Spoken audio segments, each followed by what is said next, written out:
Assalamualaikum warahmatullahi wabarakatuh. Perkenalan, kami dari kelompok satu ingin mempresentasikan hasil diskusi kelompok kami. Perkenalan, nama saya Tio Saputra Saya Nathaniel Arun Resmendi. Saya Aulia Sifah Hasina.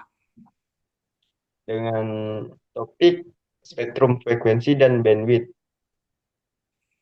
Next, dengan materi yang pertama spektrum elektromagnetik dan pembagiannya, yang kedua alokasi frekuensi dan peran regulator itu atau kominfo, yang ketiga bandwidth dan hubungannya dengan kapasitas data, yang keempat hukum Shannon atau kapasitas kanal dan SNR. Next, spektrum elektromagnetik dan pembagiannya. Spektrum elektromagnetik adalah rentang gelombang elektromagnetik dari frekuensi rendah hingga sangat tinggi. Gelombang ini membawa energi dan digunakan dalam berbagai teknologi komunikasi. Next, sifat gelombang elektromagnetik. Yang pertama, merambat tanpa medium atau vakum. Yang kedua, kecepatan sama dengan cahaya. Yang ketiga, dibedakan berdasarkan frekuensi dan panjang gelombang. Next, pembagian spektrum. Spektrum terdiri dari beberapa bagian. Yang pertama, radio, mikro, inframerah, cahaya tampak, fungsi ultraviolet, sinar X, dan gamma. Setiap bagian punya fungsi dan penggunaan berbeda. Bagian spektrum dan contohnya, radio, contohnya siaran radio, TV, komunikasi seluler, mikro, mikro wifi, radar, satelit, inframerah, sensor, remote, kamera, thermal. Bagian lain dua aplikasinya. Yang pertama, sinar X atau gamma bisa digunakan oleh medis, industri, nuklir. Cahaya tampak bisa terlihat langsung oleh manusia. Sinar UV bisa untuk mensterilitasasi dan kesehatan. Alokasi frekuensi dan peran reguler atau I2 Kominfo. Frekuensi radio adalah bagian dari spektrum yang digunakan untuk mengirimkan sinyal nirkabel. Spektrum sangatlah terbatas sehingga harus dikelola dengan baik. Mengapa frekuensi perlu diatur?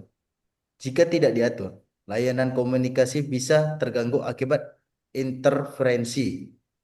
Pengaturan memastikan komunikasi tetap aman, efisien, dan tidak saling berbenturan. Peran I2 atau Regulation Internasional itu menetapkan standar telekomunikasi global dan menentukan pembagian spektrum internasional. Tujuannya menjaga konsisten dan mencegah gangguan antar negara. Peran Kominfo atau regulator nasional. Kominfo mengatur, membagi, dan memberi izin penggunaan frekuensi di Indonesia. Dan Kominfo juga mengadakan pengawasan dan mengawasi penggunaan frekuensi. Contoh alokasi frekuensi di Indonesia, 700 MHz itu bisa digunakan di 4G atau 5G. 2,4 GHz itu bisa digunakan di Wi-Fi. 3,5 GHz bisa digunakan di jaringan 5G. Pembagian ini memastikan layanan lebih stabil dan berkualitas. Bandwidth dan hubungan dengan kapasitas data. Bandwidth adalah lebar pita frekuensi yang tersedia untuk menyalurkan data. Semakin besar bandwidthnya, semakin besar kapasitas data yang bisa dikirimkan. Bandwidth dalam telekomunikasi. Bandwidth menentukan banyaknya informasi yang dapat lewat dalam satu waktu. Digunakan pada jaringan seluler, internet, dan transmisi radio. Kapasitas data. Kapasitas data adalah jumlah maksimal informasi yang dapat dikirim dalam satu detik. Dipengaruhi oleh bandwidth dan kualitas sinyal. Hubungan bandwidth dan kecepatan. Jika bandwidth besar, maka data yang terkirim akan lebih cepat. Namun jika bandwidth kecil, data yang terkirim akan lebih lambat. Next, contoh penggunaan bandwidth bisa internet rumah yang sekitaran 20 Mbps dan juga jaringan 4G dan 5G yang memakai bandwidth berbeda untuk hasil lebih cepat. Hukum Shannon, kapasitas kanal dan SNR. Hukum ini menjelaskan kapasitas maksimum sebuah kanal komunikasi dan dirumuskan berdasarkan rumus dan rasional signal to noise atau SNR. Pengertian kapasitas kanal. Kapasitas kanal adalah kecepatan maksimum data yang bisa dikirim tanpa kesalahan. Semakin baik kualitas sinyal, maka semakin besar juga kapasitasnya.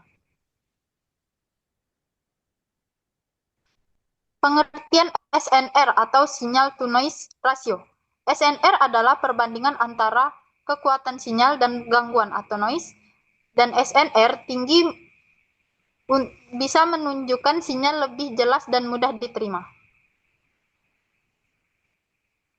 Pengaruh SNR terhadap kapasitas. Jika SNR meningkat, maka kapasitas kanal juga ikut meningkat.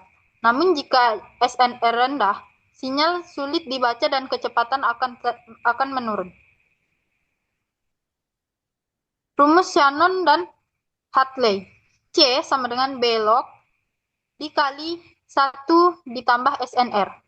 C diartikan sebagai kapasitas kanal, B sebagai bandwidth, SNR sebagai kualitas sinyal. Rumus ini digunakan dalam sistem komunikasi modern seperti seluler, Wi-Fi, dan radio. Berikut adalah 3 pertanyaan dari kelompok kami. Yang pertama, apa alasan utama frekuensi radio perlu diatur regulator seperti ITU dan Kominfo? 2. Bagaimana hubungan bandwidth dan kapasitas data dalam sebuah sistem komunikasi? 3. Mengapa bandwidth besar dapat meningkatkan kualitas layanan komunikasi dan bagaimana hal ini terlihat pada teknologi 4G dan 5G? Baik, teman-teman, sekian hasil dari presentasi kelompok kami. Kami akhiri. Wassalamualaikum warahmatullahi wabarakatuh.